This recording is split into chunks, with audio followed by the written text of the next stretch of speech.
The mid-range smartphone market has been very competitive this first quarter of 2024, with multiple releases from various smartphone brands and in various price ranges across the mid-range segment.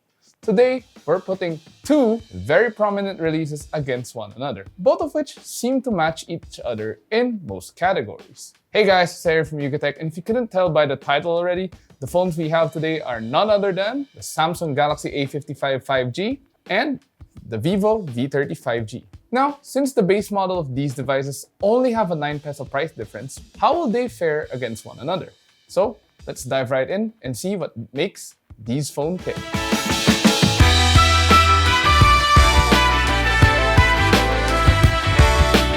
First up, we have the display. The A55 and the V30 aren't too far off from each other in this category. The A55 sports a 6.6-inch Full HD Plus Super AMOLED display that features a refresh rate of 120Hz. This panel also gets a peak brightness of 1000 nits and HDR10 Plus support. Additionally, the display also has a layer of Corning Gorilla Glass Victus Plus protection. On the other hand, the V30 comes with a 6.78-inch QHD Plus curved AMOLED display out of the box. However, end users can bump this down to a Full HD Plus resolution in the display settings to save on battery life. To add, the V30 also has a higher peak brightness of 2800 nits along with HDR10 Plus support. For protection, the 2K panel is covered by a layer of Scott Alpha Glass. For audio, the Galaxy A55 has dual stereo speakers with Dolby Atmos support that can be toggled and customized through the quick access menu or settings. Meanwhile, the V30 has only a single mono speaker, rather a single downward firing speaker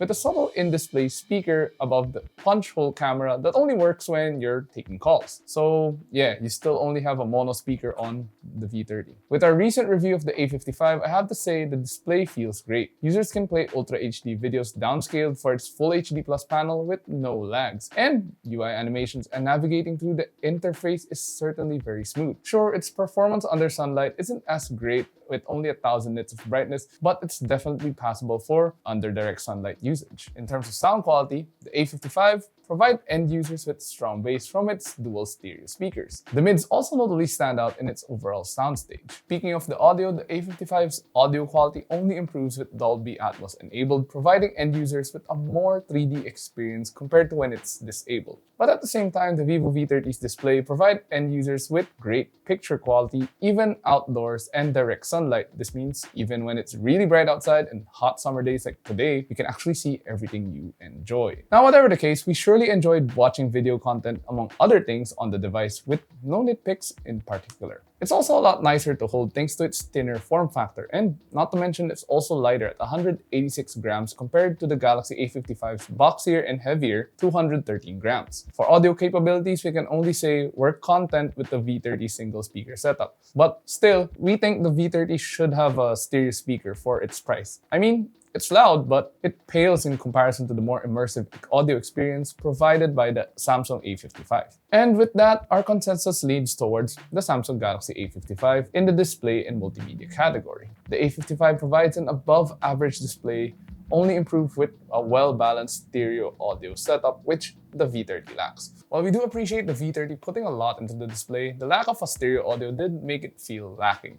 Although it's worth mentioning, this probably won't be a big issue for users who mostly consume their content with a good pair of wireless headphones, earbuds, or even Bluetooth speakers. Moving on to the hardware, the Galaxy A55 runs on a Samsung Exynos 1480 chipset. This chipset runs on an octa-core processor capable of up to 2.7 GHz clock speeds paired with an Xclipse 530 GPU. Meanwhile, the V30 runs on a Qualcomm Snapdragon 7 Gen 3 chipset. This chipset, on the other hand, also has an octa-core processor capable of up to 2.3 GHz clock speed paired with an Adreno 720 GPU. And to give you a better idea, here's how they perform.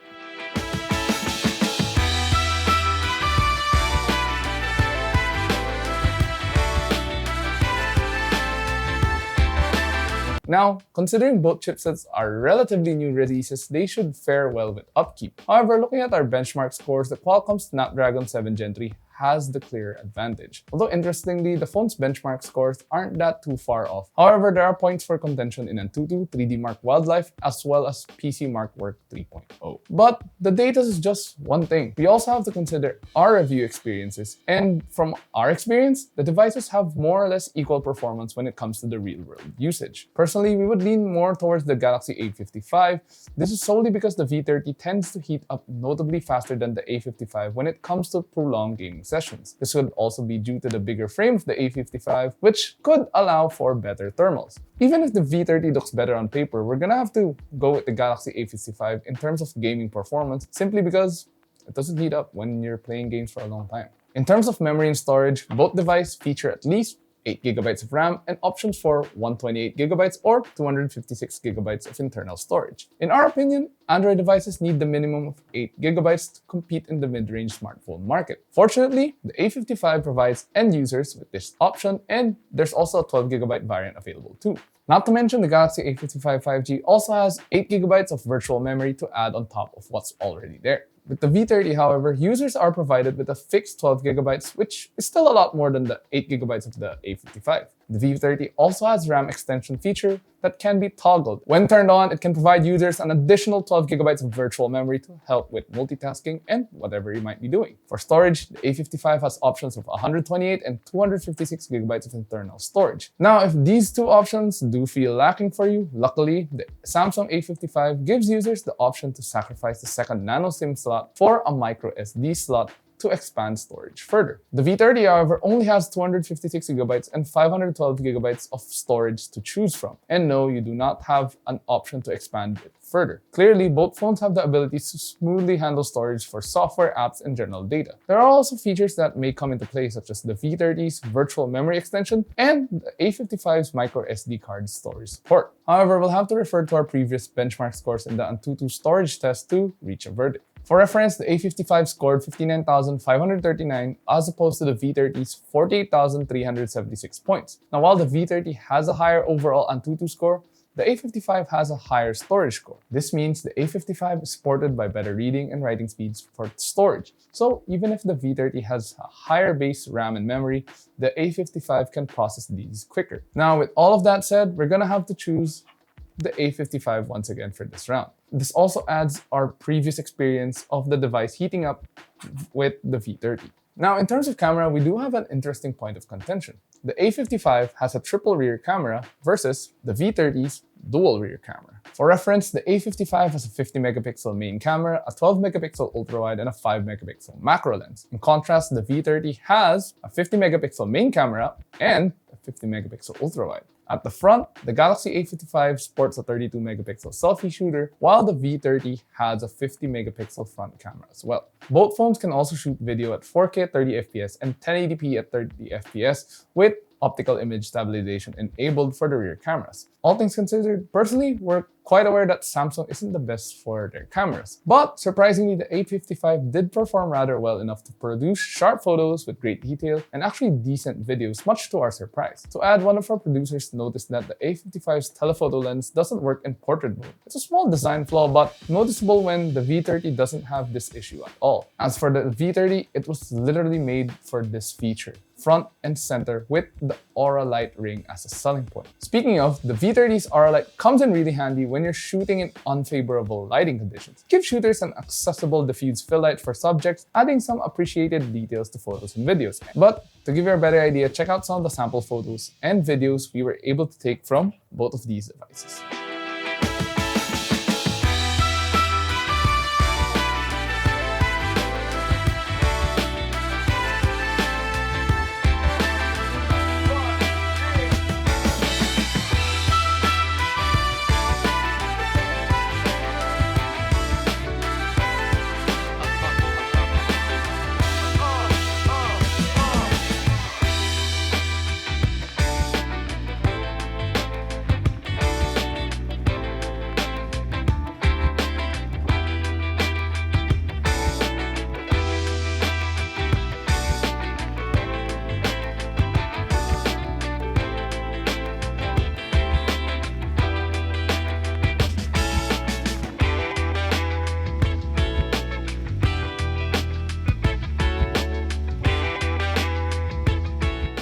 Now, as you've seen our montage, it goes to show that more cameras and megapixels don't exactly equal to a great photo. But while these surely help end users to produce more detailed images, they aren't exactly everything. And in this case, having the vivo V30's Aura Light along with its great camera features, you have a lot more easier time when you're taking your shots and you don't really need to compose too much. With that said, we're going to have to go with the V30 when it comes to camera, as it scores its first point in the specs comparison. For connectivity and features, both smartphones have 5G support, as their names imply. The device also have dual nano SIMs, Wi-Fi 6 and NFC. However, the A55 only has Bluetooth 5.3, while the V30 does have support for Bluetooth 5.4. As you'd expect, the Samsung runs on One UI 6.1, while the vivo V30 runs on FunTouch OS 14, both of which are based on Android 14. For resistance ratings, the A55 has a higher IP67 rating compared to the V30's IP54 rating against water and dust. The call quality on both phones were quite alright. Phones were initially made for this purpose after all, so we don't really have anything particular to nitpick here. But if it's up to us, we'd have to go with the A55 again. While I appreciate what the V30 offers with FunTouch OS, the A55 and Samsung's One UI in general looks a lot easier on the eyes, at least for us here in the studio. Just like our executive producer, we've come to appreciate the features that come with the A55. It lets you quickly launch your camera, has Dolby Atmos, and just feels a lot more polished overall, at least compared to FunTouch OS. Not to mention the higher IP rating plays into insurance for tiny everyday accidents that we may never see coming because, you don't really know when you're going to drop your phone accidentally. Additionally, the A55 has 4 years worth of support when it comes to software and 5 years of security patches. As for the V30, it only has 3 years worth of Android updates and 4 years of security patches. At the end of the day though, choosing a winner based on UI preference really isn't our thing, and the V30 does have a more updated Bluetooth version, so we can give this one to the V30. Both of these smartphones are powered by 5000 mAh batteries and charged via USB-C. However, the difference is in the charging technology. The A55 features 25-watt quick charge, which, when compared to the V30, isn't exactly quick since the V30 has 80-watt flash charge support. Charging the A55 to full takes about an hour and 30, and the V30 takes just an hour, which is a lot of time. Additionally, when charging, the A55 also shows users how much time is left to full, while the V30's time under fully charged can be viewed under the settings. If you want a device lasting the entire day, the V30 is way ahead of the A55 in this area. In fact, using PCMark's Work 3.0 battery test, our review unit lasted 24 hours and 54 minutes, which is just insane. As compared to the A55, the phone managed to pump out 13 hours and 12 minutes of activity, which is still not bad, but it's still a lot different compared to the V30. Now here at Yugatech, we always do our standard video loop test, and the A55 was able to last 22 hours and 46 minutes. However, the V30 is again ahead here with a whopping 30 hours and 57 minutes. Both tests were conducted with the device set to airplane mode at 50% brightness and with volume muted to account for mixed usage variables.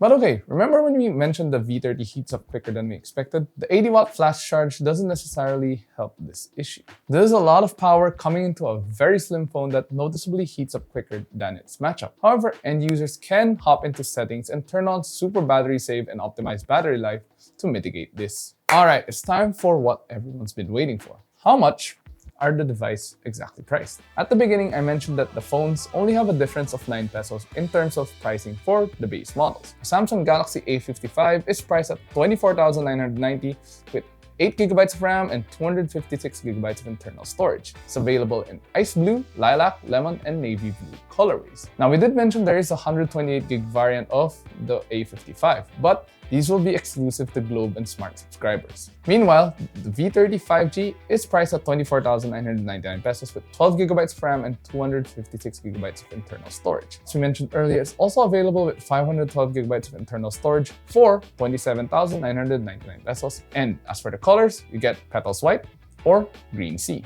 Both devices are competitively priced and are insanely great matches against each other, especially on paper. However, the Galaxy A55 has a great display, good audio quality, and not to mention good performance courtesy of its chipset. And it also boasts great features playing into its rather minimalist design language. But even so, the vivo V30 is still a solid asset for end users. It has a superb camera setup, insane battery life, and decent overall performance despite the heating issues. But at the end of the day, which of these phones do you think wins the matchup? Let us know in the comment section below. Now, if you found this video informative, enjoyed it, or better yet, we were able to help you guys make a decision when it comes to choosing a phone, do hit that like button and subscribe to our channel to watch more. Also, don't forget to follow us on our social media channels, Facebook, Instagram, Twitter, and TikTok, and visit yugatech.com as always for the latest tech news and reviews. Once again, this has been Jose, and I'll catch you guys next time.